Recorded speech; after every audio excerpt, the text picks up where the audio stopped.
Maintenant, nous passons à l'exercice suivant. Alors ici, c'est C, mais pour vous, c'était B. Donc, j'ai décidé de conjuguer le verbe jugar à toutes les personnes. Je sais maintenant que c'est un verbe à diphtongue, va donc falloir que je fasse attention au changement. Et comme ma prof m'a dit que je pouvais regarder sur Internet, je vérifie et je trouve donc... je vais changer de couleur de crayon. Juego, juegas, c'est AS normal, hein, puisque c'est un verbe en AR. Donc ça, vous savez déjà, il n'y a pas besoin de répéter. Juega, à la troisième personne du singulier.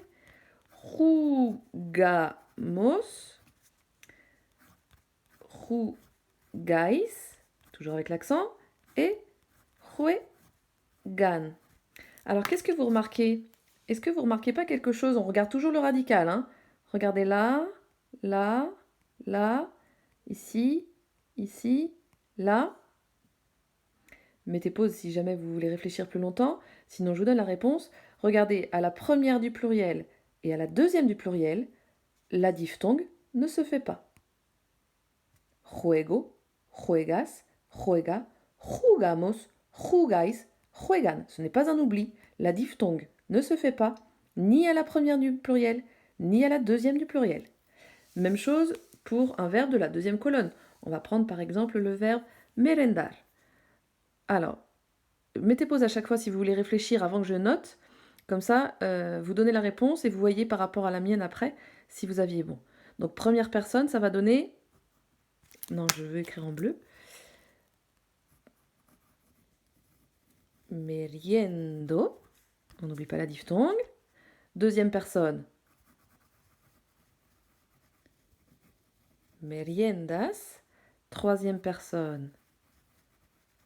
Merienda. Mais attention, première pluriel, plus de diphtongue. Merendamos. Deuxième pluriel, toujours pas. Merendais. J'ai oublié le i ici. Et enfin, la diphtongue revient à la dernière, à la troisième du pluriel. Meriendan.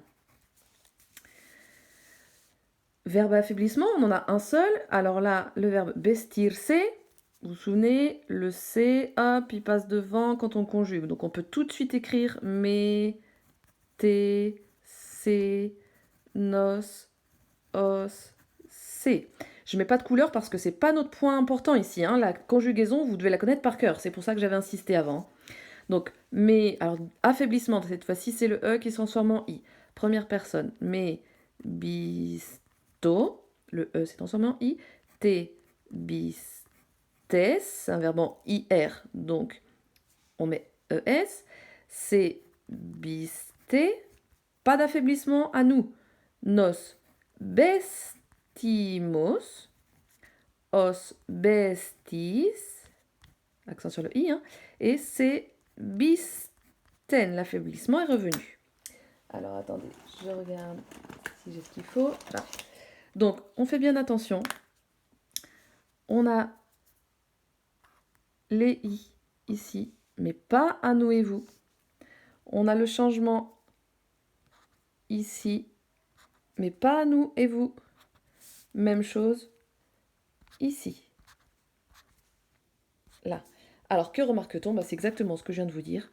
C'est que la diphtongue et l'affaiblissement ne s'effectuent ni à la première, ni à la deuxième du pluriel. Je note, vous notez en même temps. La diphtongue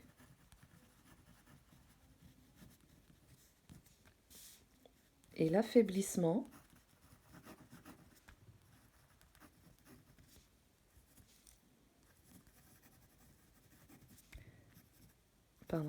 ne s'effectuent, je vais là plutôt,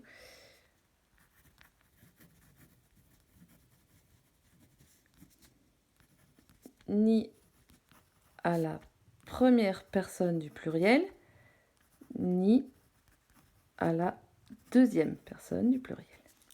Voilà, j'espère que vous avez compris. Sinon, n'hésitez pas à m'envoyer des questions ou à réécouter et à recommencer les exercices. Voilà, à plus tard.